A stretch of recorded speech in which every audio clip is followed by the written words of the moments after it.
국민이 그걸 하나하나 확인하면서 이재명을 악마화하거나 이재명을 죽이려고 대드는 사람인 그가 죽어요. 네. 이 놀라운 현상인데 이재명을 악마화하고 이재명을 못됐다 그러고 이재명이 뭐 어쩌다 그러고 전과 사범이라 그러고 뭐 형수욕설하고 이런 사람들이 있어서 계속 이재명이 나쁜 놈이라고 프레임을 만들어 가지고 하는 사람들 있잖아요. 네. 그렇게 공격했던 사람들 다 나가 떨어졌습니다. 한 사람도 거침없이 다. 윤석열 그랬죠. 한덕수 그랬죠. 그죠. 뭐 이낙연 그랬죠. 다 떨어져 나왔어요. 다 죽었습니다. 자, 그러면은 이재명 후보가 했던 이야기가 예전에 있는데요. 무엇 눈에는 무엇만 보인다고. 맞아요. 그래서 나는 그렇지 않다는 것을 아무리 입증하려고 해도 당신 눈에는 보이지 않지만 그렇지. 그렇게 사는 사람도 있다. 맞아요. 라고 했는데 이걸 우리가 이제 잘 모르고 저런 말싸움을 하고 있네라고 했는데 네. 사실 이재명은 진심으로 이 얘기를 했고 그런 거죠. 너는 사실 진심을 가장한 거짓말쟁이 아니냐라는 전제로 상대가 질문하니까 이것이 어느 순간에 뭔가로 이렇게 표출되어서 협력이나 합의나 또는 일체화가 되지 않는 이런 과정들을 계속 겪으면서 한쪽은 오해, 한쪽은 진심을 가지고 얘기를 했는데 이제 어느 순간 이것이 진심이라고 국민으로부터 인정받고 있는 상황이다. 그래서 그러니까 이재명은 그렇게 악마화하는 사람에 대해서 대꾸를 하지 거의 안 해요. 그렇지만 정책이 잘못됐을 정책을 가지고 비판하죠. 네. 그 사람에 대해서 인신공격을 하거나 하지는 않습니다. 절대로 그걸 안 해요. 그런데 누가 이재명을 공격하는 사람을 죽여버리냐 하면 국민이 죽여버립니다. 예. 이낙연 완전히 갔잖아요. 예. 그다음에 윤석열 벌써 갔죠. 윤석열 따라하던 놈들 다 갔습니다. 조희대도 가고 다 갔어요. 자, 그러면은 이재명이 그렇게 해서 국민이 죽여준 겁니까? 아니면 국민이 서서히 자각해서 죽여주고 있는 자리에서 이재명이 진면목을 이렇게 드러낸 겁니까? 있어요. 그렇죠. 그러니까 이재명의 진면목을 아는 국민이 예. 그 사람 이재명을 공격해서 일을 못하게 하려고 또는 죽이려고 했던 사람들이 다 죽어갔어요. 예. 왜? 걔네들을 이재명 욕하지 못하게 하고 예. 이재명 죽이려고 하는 것을 그 표로 예. 그러니까 시민들이 들고 일어나서 죽여버리잖아요. 자, 지금 이 순간에는 그러면 이재명과 제대로 경쟁할 정치인은 경쟁의 방식을 완전히 바꿔야 돼요. 패러다임이 완전히 바뀝니다. 이제는. 완전히 바뀌어서 해야지 지금과 같은 과거의 구태 또는 관습 그리고 인식의 틀 안에서 드러내는 것으로는 절대로 이길 수 없고 국민에 의해서 배제되고 있다. 그렇죠. 될 아주 수밖에 없다. 좋은 그 패러다임 말씀하셨는데 진짜 패러다임이 바뀌는 거예요. 정치의 패러다임이 바뀌는 거죠. 자, 그러면 이렇게 보면 지금 김문수 후보 경쟁을 하고 있습니다. 앞으로 한 2, 3주 정도 해야 되는데 김문수 후보는 이런 방식의 새로운 경쟁의 그라운드 위로 올라올 수 있다 없다? 부족합니다. 부족한 게 아니라 불가능합니다. 불가능하다. 네. 그러니까 김문수는 다른 방송에서도 얘기했지만 또라이거든요. 예. 또라이의 특징은 자기가 굉장한 사람이라고 스스로 착각하고 있어요. 네. 김문수는 그런 사람이에요. 그래서 상대가 되질 않죠. 이제 토론을 할 거 아니에요? 방송에서 이제 후보 토론이 있을 텐데 그때 보시면 아실 겁니다. 게임이 안 돼요. 게임이 안 된다. 그러면 국힘은 그래도 민주당과 쌍벽 정도는 아니지만 제2당으로서 107명의 108명의 국회의원을 가지고 있는 이 정당도 지금 패러다임 시프트를 하지 않으면 죽는 거죠. 죽는 거고. 네.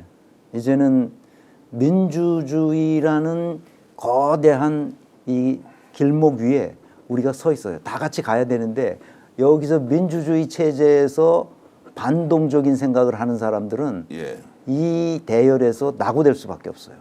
정치를 못 할 겁니다, 이제. 그러면 이렇게 이제 정리를 하겠습니다. 여기서도 정치를 하실 분도 있고 또 이 방송을 보시는 많은 정치인들이 국민 주권의 시대가 이제 당원 주권의 시대로부터 국민 주권의 시대로 전환이 되면 그렇죠. 결국 돈이라는 것, 예산이라는 것은 내가 마음대로 쓸 돈이 아니라 국민들이 맡겨준 돈을 얼마나 아껴서 생산적으로 효율적으로 활용하고 우선순위를 정해야 하느냐라고 하는 이 생각의 변화, 인식의 전환이 필요하다는 것이고 두 번째 본인이 맡아 있는 자리가 시의원이든 구의원이든 그렇죠. 광역의원이든 단체장이든 그렇죠. 국회의원이든 그렇죠. 이 자리는 결국 내가 잘나서 올라온 것이 아니라 그렇죠. 나를 대신 맡겨준 국민들이 주인이고 나는 거기에서 일하는 대리인, 일꾼, 도구, 머슴이다라는 인식을 실제로 DNA가 완벽하게 좀 체질화될 수 있도록 바꾸지 않으면 바꿔야죠. 살아남지 못한다. 살아남지 못할 겁니다. 자, 거꾸로 이야기하면 그렇게 바꾼 사람들이 그러면 계속 기회를 얻어서 그렇죠. 국가 운영에 참여할 수밖에 없는 세상으로 바뀌고 있다. 맞습니다.